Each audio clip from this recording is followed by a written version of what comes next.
First thing I'm noticing, sorry, didn't mean to just jump, but there are a few people I can't see.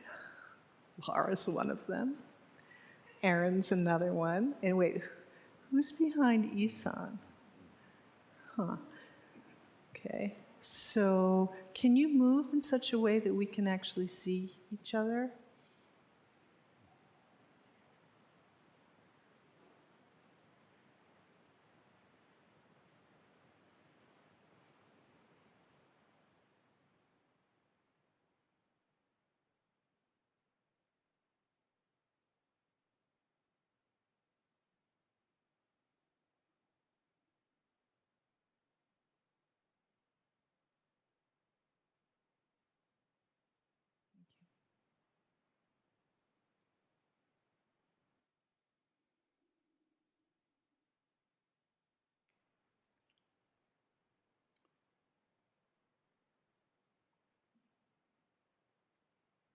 So good afternoon, everybody. Thank you for your practice, for being here. This moment that we're in, that we're creating together, and that we're sharing together, is a very unique and pivotal time, both for us as a community and for us as individual practitioners of the Dharma. And these pivotal moments matter. They happen whether we like it or not. You wake up and the body is not 20 years old anymore. Or the degree has been earned and you now have letters behind your name. Or the job has collapsed and the pandemic has begun, or the pandemic has ended, or ... But those, in a certain way, you could think of as natural catastrophes and natural triumphs. In religious training and religious practice, there's a certain sense in which we create artificial moments, or we kind of sign on for them. And some of you who are in the belly of sowing this Raksu might be saying, why indeed did I sign on for this? I heard rumors of this and persisted nonetheless, and oh my God, what the hell? And one possible answer to that is that in your heart of hearts, because you know it's time, and because you know it's true,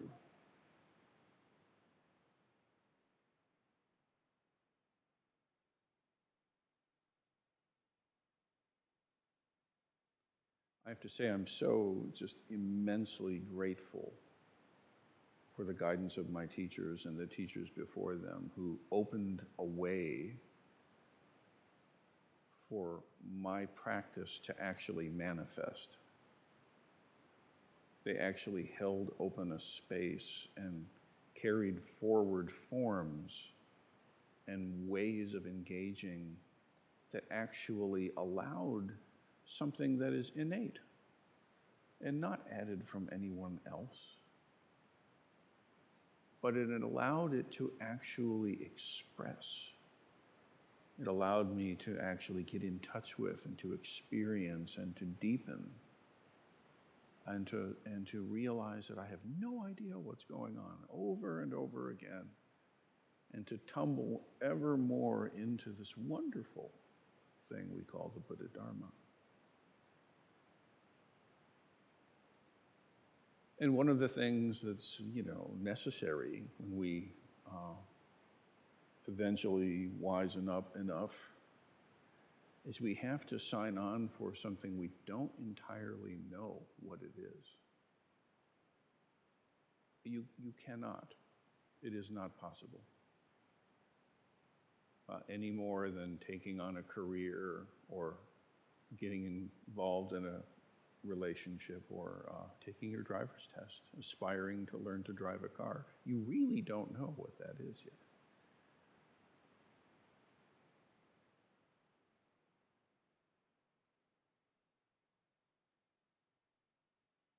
when we encounter these moments,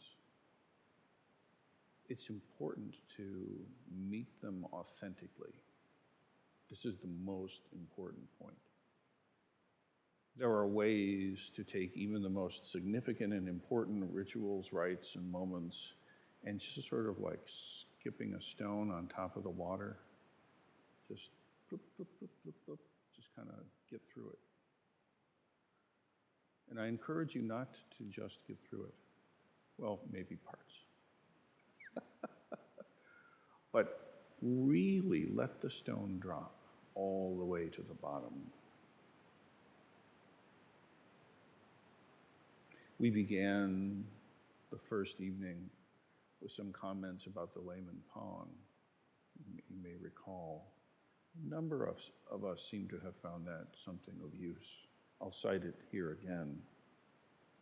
This time I did my homework and pulled up the actual tale. So here's at least what it is by Wikipedia's telling.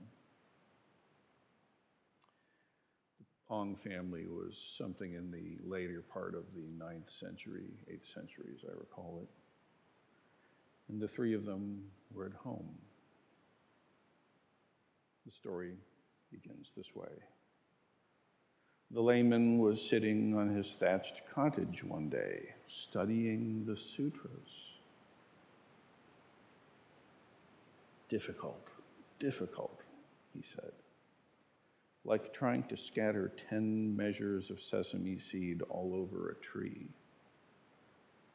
You know how it is when you try to do that.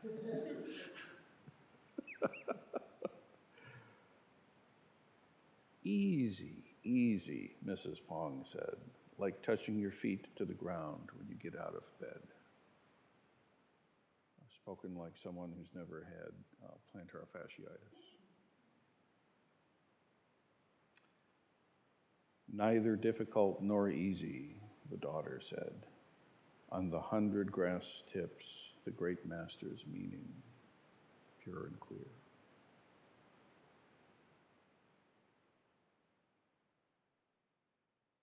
Now, each of those is perfect.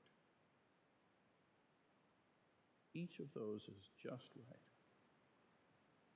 It really is not the case that they're hierarchical and one's better than the next. Sure, some are preferable to others. Depends how you're wired. But the most important thing is to be able to meet difficult well. When difficult is the world you're in, then practice and be the Buddha of difficult. When easy is the world you're in, then meet it fully and be the Buddha of easy. Knowing full well, it's going to change.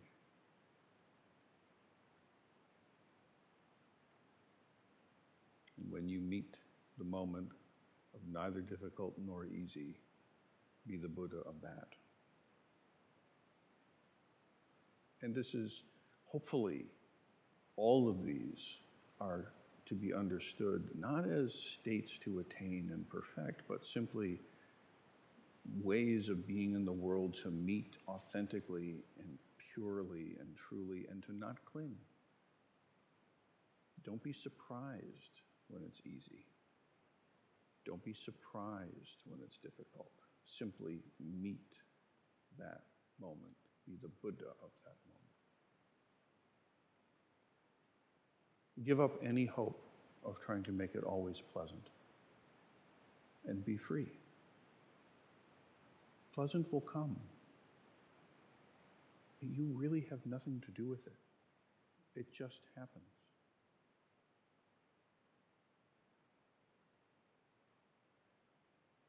Free yourself of the need to evade difficult at every turn. You cannot.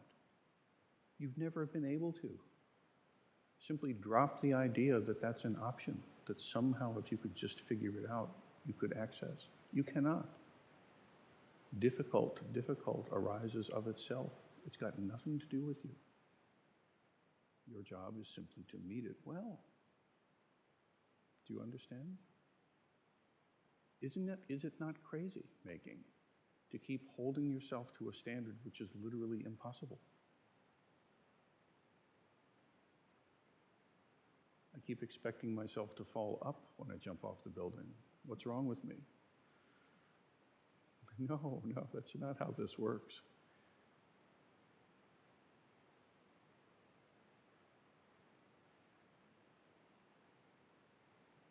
So this, I'm hoping, is dawning not simply in the matter of navigating the joys and sorrows of retreat,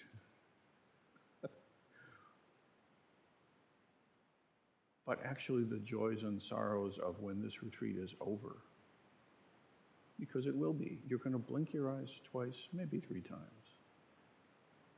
And for those of you to whom this is a relevant comment, you will have a new name that will become yours. And you will have a spiffy Zen bib. Some spiffier than others, but all perfect. And you will have this vexing lineage chart, which you may not know what to do with or why it's there really.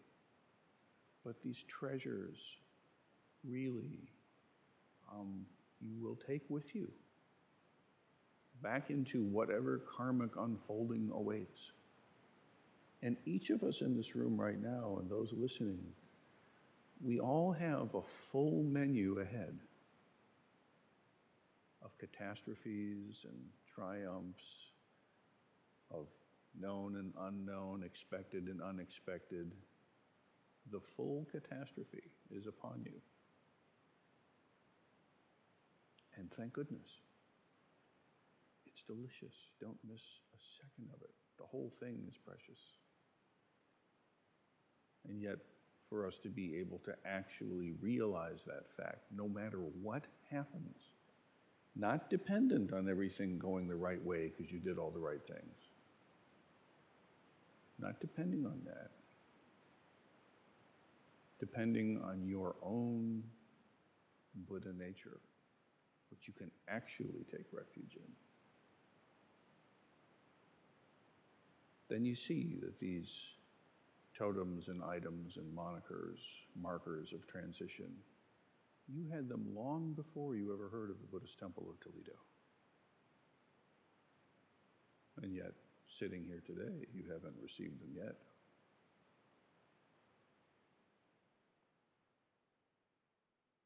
Or those of you who have, especially those that have been around for a while, you realize that this is not a one and done. Yeah? It's a constant, not knowing, emergent, unfolding, delicious, and scary as all hell life. But it's your life. And it includes all of the ingredients of that life, not just the happy ones, not just the pleasant ones, not just the ones you fantasize will show up with you in the Doksan room, but the ones that actually do.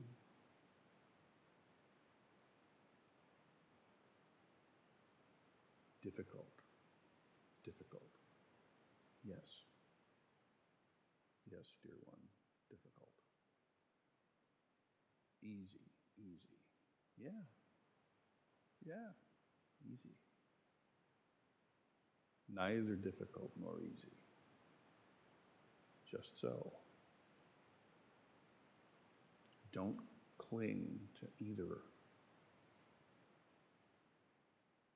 Now, the particular shape, the particular form that is of central importance in this whole process is what we call the Buddha's robe. And this is sometimes called the kesa. When a priest is officiating, they have a big toga-looking thing. It's called a raksu, which is what most of all of us at the moment are wearing that have them. It's the same thing. Please bear in mind, regardless of color or size or panel, there's only one robe. There's only one robe.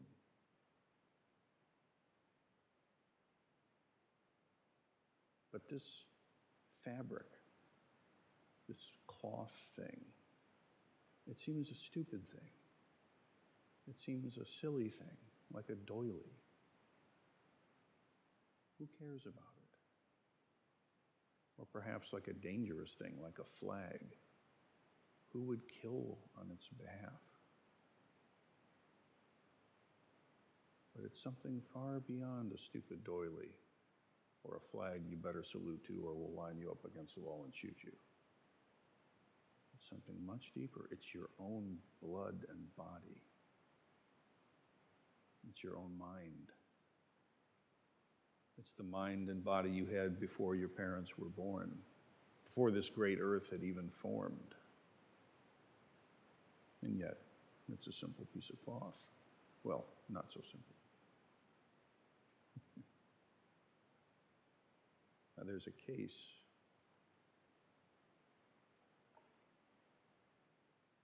Well, let me give you the story before we do the case.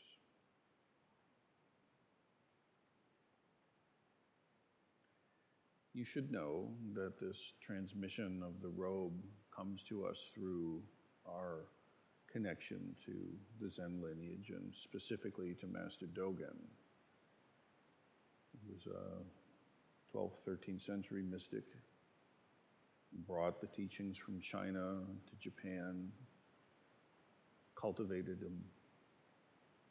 Kind of like Van Gogh in a way. He died never really realizing what a big deal his teachings would be. He was a writer, fervent, confusing, but deep. He had a very difficult childhood.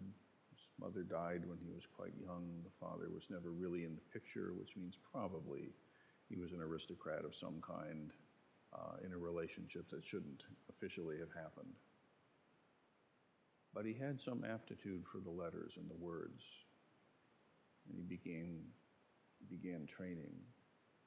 He sought refuge in a Tendai monastery at first, and then as he grew, he found that the teachings weren't sufficient, and he kept training, and eventually he received transmission as it was understood in Japan at the time, and still found it to be not really answering his fundamental question. And his teacher said, you know what, you're right. Let's you and I do a road trip. Let's go to China and find a real teacher and resolve this. And they did. They took life and limb in hand, which it was in those days, and they traveled to China. And after a very interesting tale with joys and sorrows, his teacher passed away in China, never returned to Japan. This pilgrimage was a one-way ticket for his teacher. But Master Dogen finally found a real teacher, a teacher in whom the Dharma was not abstract, it wasn't just philosophy, it wasn't performative piety, it wasn't a good business model for the village, it was actually the Dharma was awake. And he began to practice with that teacher. And it was in that teacher's community that he had the following encounter.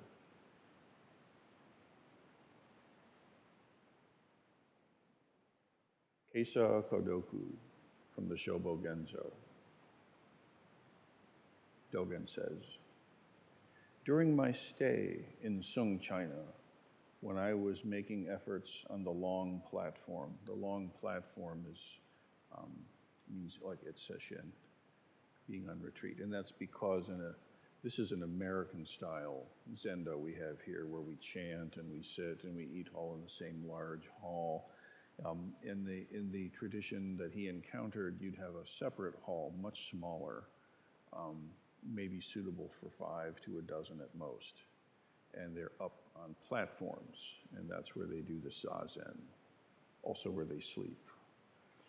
So during my stay in Sung, China, when I was making efforts on the long platform, I was doing retreat, I saw that my neighbor at the end of the morning sitting would lift up his kashaya, his raksu, his kesa, the robe, and place it on his head.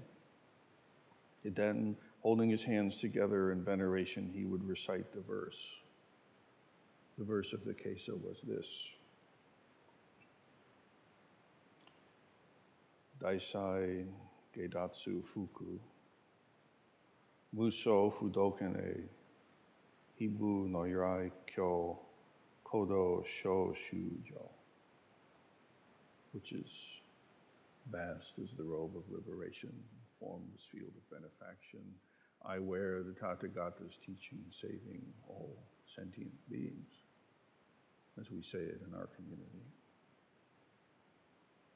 At that time, Dogen says, there arose in me a feeling that I have never before experienced. My body was overwhelmed with joy.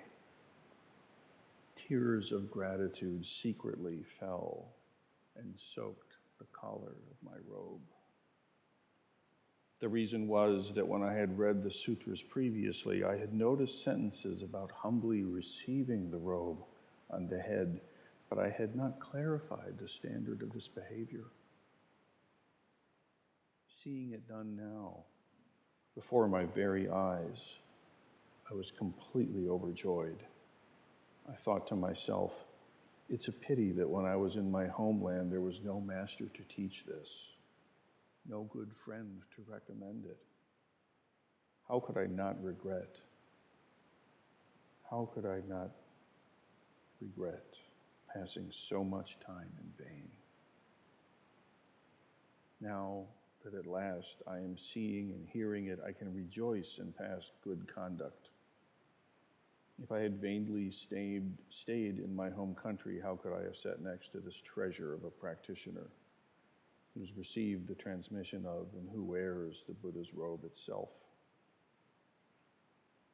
This sadness, joy, was not one-sided. 1,000 myriad tears of gratitude ran down endlessly.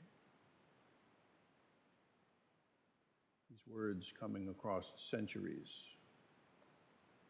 through cultures, regimes, nations coming and going, empires risen and fallen, speaks true to something that we're all intimately connecting and connected with.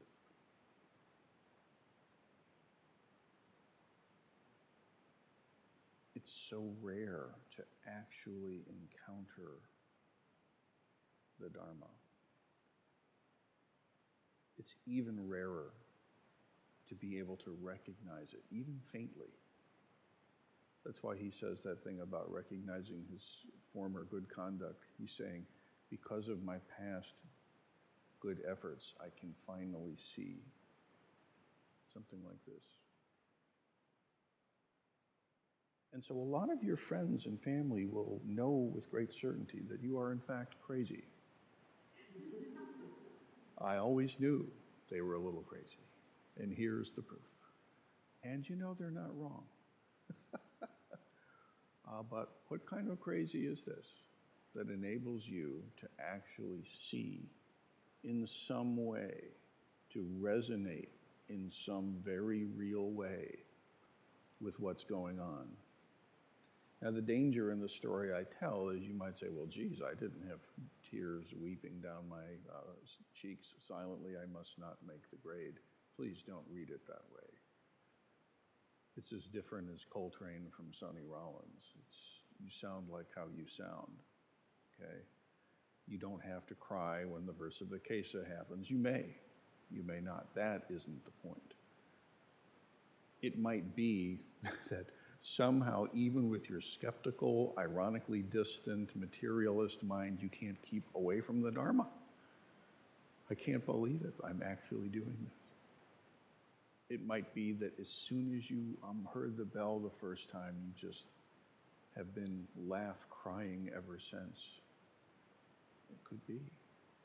It looks as differently as we all do, but we all have two eyes and a nose and a mouth, and the eyes are this way and the nose and the mouth are that way. This is common. And one of those common things is in some real way you being able to see and recognize yourself in this whole crazy process. Because that's what it's about. It's not about you becoming someone else. It's not about you taking on forms of a different culture. It's not about cosplay escapism, as fun as that might be now and then, for those who enjoy such things. It's about actually growing up. Like for real. It's about waking up to who you are and growing up and living it authentically. So this kesa, this maddening piece of cloth, what is it really? Well, I wouldn't be in a great hurry to answer that question. I hope that your shiny new Roxu gets very well worn from use.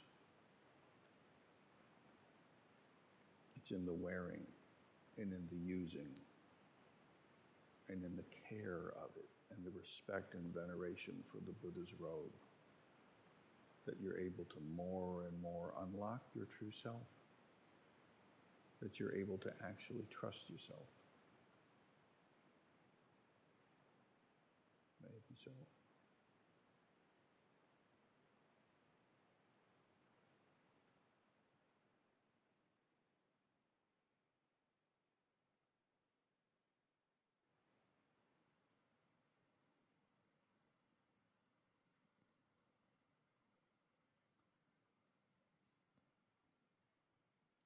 So this business of trusting ourselves.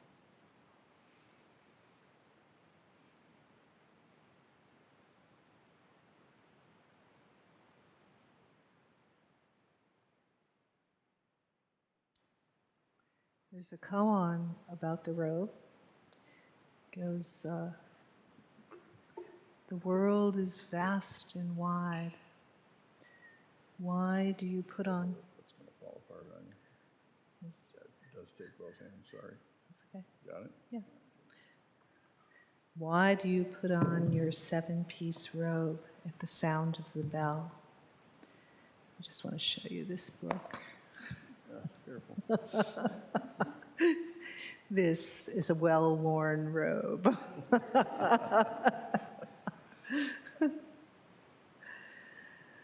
And you lost the page, right? Did Let's see. I trust yeah. you will find it. It's Yeah. case 16. That's right. Gateless Gate, case 16. Let me just read it for you. Yunmen's The Sound of the Bell, the main case. Master Yunmen said, "See how vast and wide the world is.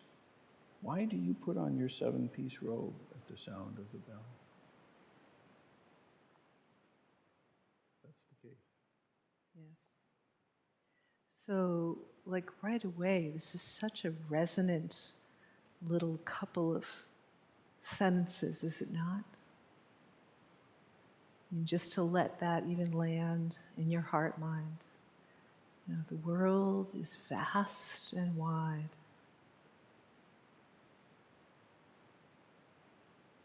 Honestly, just that sentence alone is a lifetime of study, is it not? The world is vast and wide, boundless, wildly and utterly and completely trustworthy.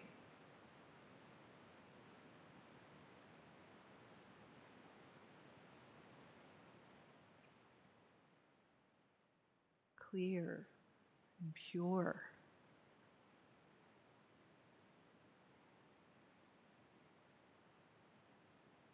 And luminous, boundless. You know, this is our true nature. This is our mind. Transcending and cutting through and never getting caught in anything. Completely free.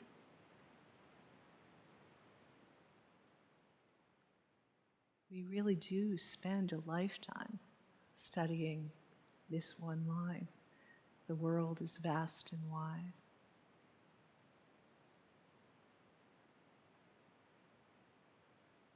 And we are so fortunate to be able to do that together, right? Because of the second line, right? Why do you put on your robe at the sound of the bell?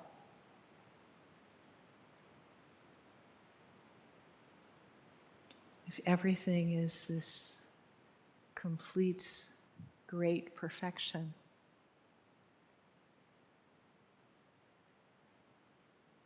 why do we have to study and struggle so much?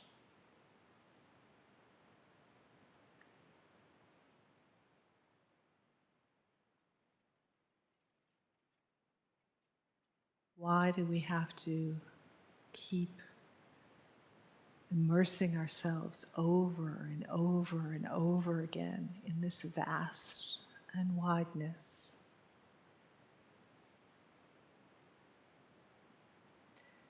Why do we sometimes reify that vast and wideness and make it a thing, and then decide everything really sucks and I've just got this vast and wideness and I'm just gonna go off and do my vast and wideness thing and see you later, everybody else? Too complex, too hard, too much suffering in the world.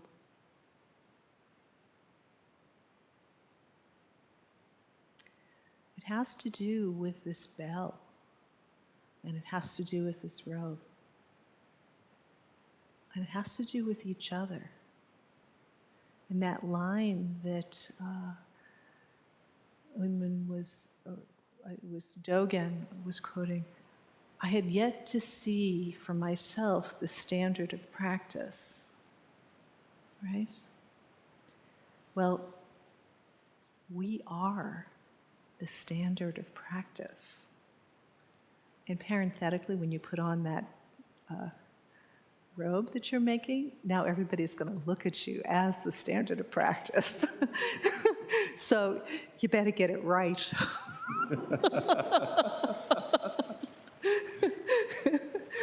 Don't be jigging when you need to be jagging, right?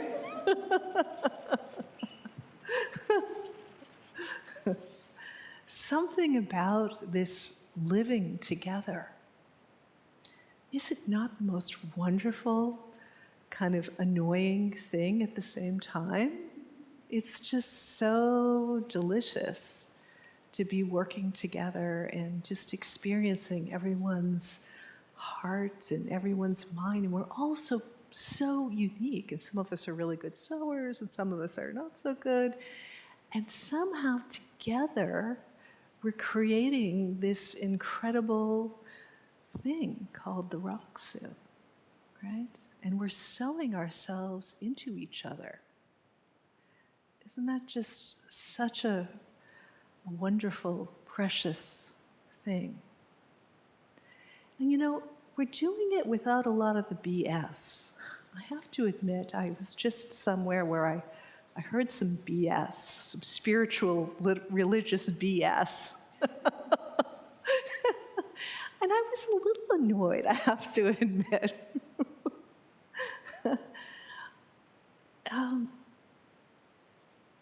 This sort of radical call to authenticity, to experiencing our mind and our heart and our body exactly as it is, being this expression of purity and luminousness and clarity and unbornness. This is our work. We don't want to substitute something for that. We actually want to do that.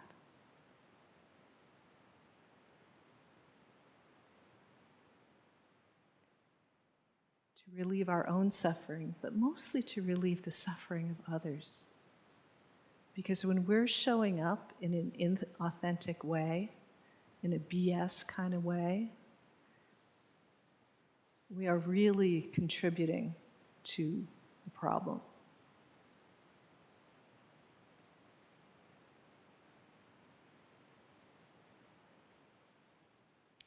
The world is vast and wide.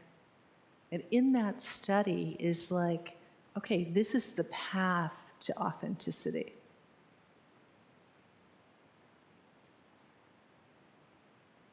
Why do you put on your robe at the sound of the bell?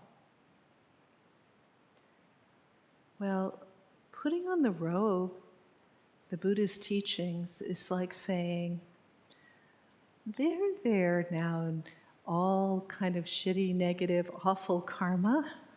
I've got a blanket for you. We're going to put it on around our shoulders and around our heart. And this is the Dharma. And it's cozy and it's always reliable and you can trust it.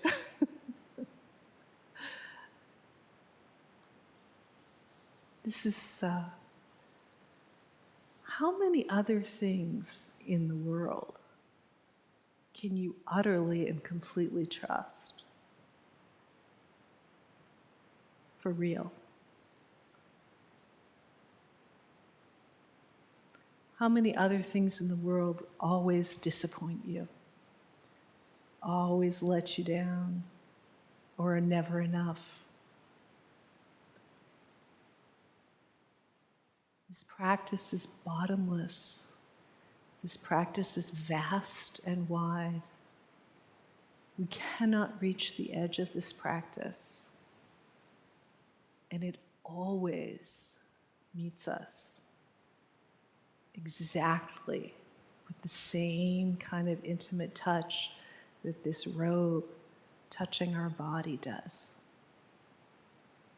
And there's a little bit of a superpower that comes online when you take the vow and you've sewn the robe with your sweat and tears and you've put it around your body and said, yes, I am a disciple of the Dharma.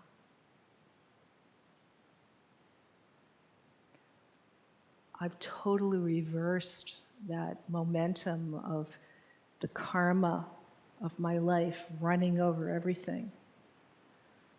And the Dharma is now on top.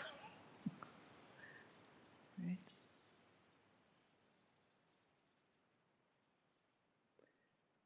So,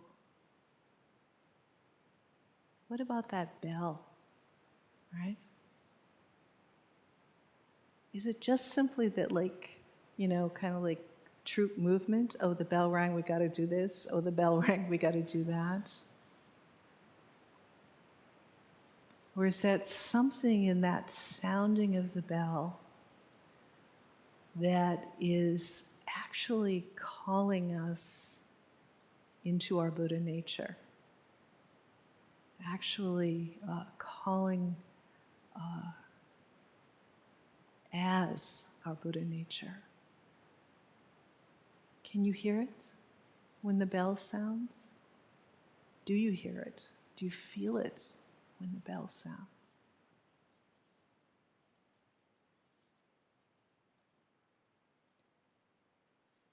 And what about if you don't feel it when the bell sounds? That authentic not feeling it when the bell sounds is not separate from the luminosity and the purity and the completion of our life. And when we really say, okay, I give up, I'll just realize I'm non-dual, I'll stop fighting the obvious. The Roxy goes, oh, good job. Okay. That was a little too much. I'm actually sort of thinking about a children's book, but that's okay. Another talk.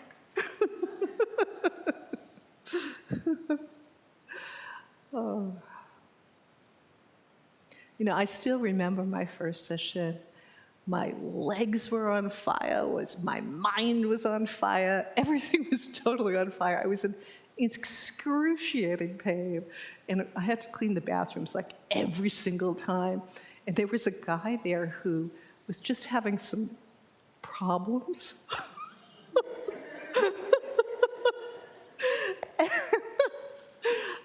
Every day I cleaned up after him in that bathroom. It was like,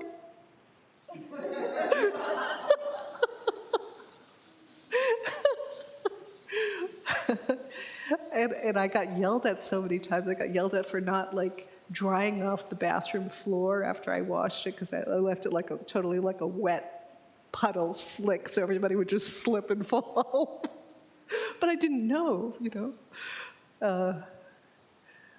Yeah, that's what I remember the most. But anyway, so it was. Some moments really last. Those are the ones you fish for, you know. We'll see what we can do to arrange that for you. I do remember it really vividly. Now I do too. I have a point to this story. The point was, when I was done, I remember sitting outside talking to a friend who had been in the session. I was like, oh my God, I love that. When's the next one? I got to go to the next one. I got to go to the next one. And it made no sense. Why would I do that again?